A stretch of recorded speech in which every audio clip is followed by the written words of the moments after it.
जय श्री राम दोस्तों, वॉक पे चर्चा में आपका स्वागत मेरे चैनल भारत का गौरव पे।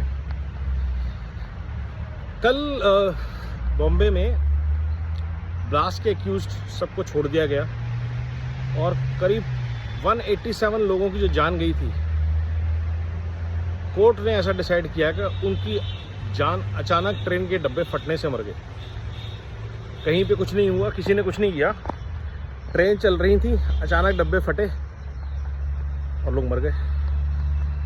और ऐसा होता रहता है, कभी BMW कांड होते हैं, नोबडी किल्ड जैसिका हमने देखी। और this is the irony of corruption judiciary. दुख ये होता है कि BNS बनने के बाद भी किसी भी बड़े करप्शन के पुरोधा को अभी तक जेल ढंग से नहीं हुई है। लालू घूम रहे हैं, सबको पता है चोर है। राहुल गांधी घूम रहे हैं, सबको पता है हेरल्ड स्कैम किया है, प्रूवन है। तो जब तक हमारे यहाँ न्याय व्यवस्था का मजाक उड़ता रहेगा और छोटे लोगों को 5,000 10,000 की चोरी के लिए पुलिस पकड़ती रहेगी, उनके ऊपर कोर्ट केस लगते रहेंगे और बड़े लोग स्कॉट फ्री जाते रहेंगे, तब तक भारत खुशहाल नहीं हो पाएगा। क्यों? क्योंकि जो खून चूसने वाले हैं उनको ताकत मिलती रहेगी। खास तौर पे 4 बड़े स्तंभ जिनकी मैं बार बार बात करता हूँ, ब्यूरोक्रेट्स, जुडिशरी, नेता और मीडिया, जो डेमोक्रेसी के 4 पिलर हैं। जैसे ही ये करप्शन से मुक्त हो जाते हैं, भारत खुशहाली की एक राह पे चल पड़ेगा। क्योंकि बड़े बड़े स्कैम जो हैं वो हज़ारों करोड़ के हैं, एक एक व्यक्ति के। चाहे वो शरद पवार हो, चाहे वो लालू हो, चाहे वो जज हो। अभी हमने यशवंत वर्मा जी का केस देखा, जिसे पूरी तरह दबाने की कोशिश की गई। ऐसा क्या होता है कि एक वकील को 25 लाख, 30 लाख, 40 लाख, करोड़ रुपया तक एक हियरिंग का मिलता है? ऐसा क्या काम करता है एक वकील? हम डॉक्टर्स की फीस तय करते हैं।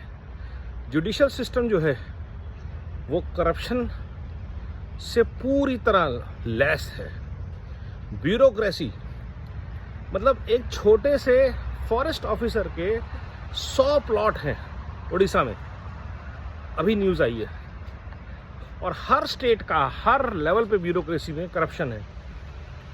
करप्शन का नतीजा क्या होता है? जनता का हक मारा जाता है। और पॉलिटिशियंस के बारे में तो जितना कहा जाए सो कम। तो ये तीनों इकोसिस्टम जो हैं, ये मिलके चौथे के साथ, जो इनके बारे में आवाज़ नहीं उठाने देता, मीडिया, देश को बर्बाद कर रहे हैं, लूट रहे हैं और लगातार लूट रहे हैं। और हम लोग कुछ नहीं कर पा रहे। क्योंकि अगर आप पुलिस में केस करेंगे तो पुलिस कुछ नहीं कर सकती, नेताजी इन्वॉल्व है, ब्यूरोक्रेट इन्वॉल्व है। कोर्ट में जाएंगे तो जो IAS ऑफिसर हैं वो दोस्त हैं जज साहब के, और पैसा पहुंच जाता है सबके पास। तो जो कॉमन आदमी है, जो देश का 130 करोड़ लोग हैं, 135 करोड़ में भी 5 करोड़ लोगों के पास पावर की एक्सेस है, पैसा बहुत है, दे डोंट केयर। बट जो आदमी टैक्स दे रहा है, सुबह से शाम तक खट रहा है एक बेहतर जिंदगी के लिए, सड़कें टूट जाती हैं, बाढ़ आ जाती है, ज़रा सी बारिश में लोग चलती सड़क में बारिश में गिर के मर जाते हैं फंस के गड्ढों में, all because of corruption. And nobody gets ever blamed. Clean up job होता है, किसी को कुछ नुकसान नहीं होता, कोई जेल नहीं जाता। बहुत ज़रूरी है कि भारत में, यूपी में, बड़े बड़े बिहार जैसे राज्यों में जहां आबादी बहुत ज़्यादा है, करप्शन के खिलाफ क्रैकडाउन हो। और कोई भी राज्य इसे छूटा नहीं है। केरला से लेकर कर्नाटका से लेकर उड़ीसा से लेकर बंगाल तक हर जगह भ्रष्टाचार ने अपनी जड़ें जमाई हुई हैं, पसार नहीं रही, जमाई हुई हैं। बहुत ज़रूरी है। कैसे होगा? आज की डेट में उम्मीद सिर्फ नरेंद्र मोदी जी, योगी जी, देवेंद्र फडणवीस और कुछ जो संघ के कार्यकर्ता आए थे। चरैवते बहुत अच्छा विचार है, लेकिन जब गवर्नेंस की बात आती है तो स्ट्रॉन्ग और स्ट्रिक्ट एक्शन दिखना चाहिए। जैसे बुलडोज़र चल रहे हैं एनक्रोचमेंट के खिलाफ, ऐसे बुलडोज़र कब चलेंगे भ्रष्टाचार के खिलाफ? यही सवाल है। कब किसी ब्यूरोक्रेट की कोठी पर बुलडोज़र गिरेगा, चलेगा? कब किसी नेता के महल पे बुलडोज़र चलेगा? जगन रेड्डी ने बहुत बड़े महल बनाए, अभी तक बुलडोज़र नहीं पहुंचे वहाँ तक। सबको पता है वो पैसा करप्शन का है। और ऐसे ही महल यूपी में, बिहार में नेताओं के बने हुए हैं।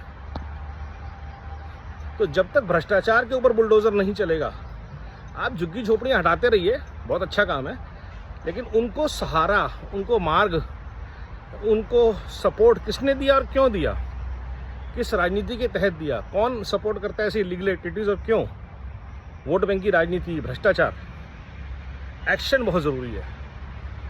और अगर अब नहीं कर सकते तो फिर आप सोच रहे हैं राहुल गांधी आएगा या और कोई इंडिया अलायंस की सरकार आएगी, वो कुछ कर लेगी, सवाल ही नहीं उठता। This is our last and best chance. तो फिर से रिक्वेस्ट है मोदी जी से, योगी जी से, वेरियस सरकारों से कि अपने मोह सरकार पद को त्यागिए और भ्रष्टाचार के खिलाफ निर्णायक लड़ाई की तैयारी की जाए। नमो भारत, वंदे मातरम, जय हिंद।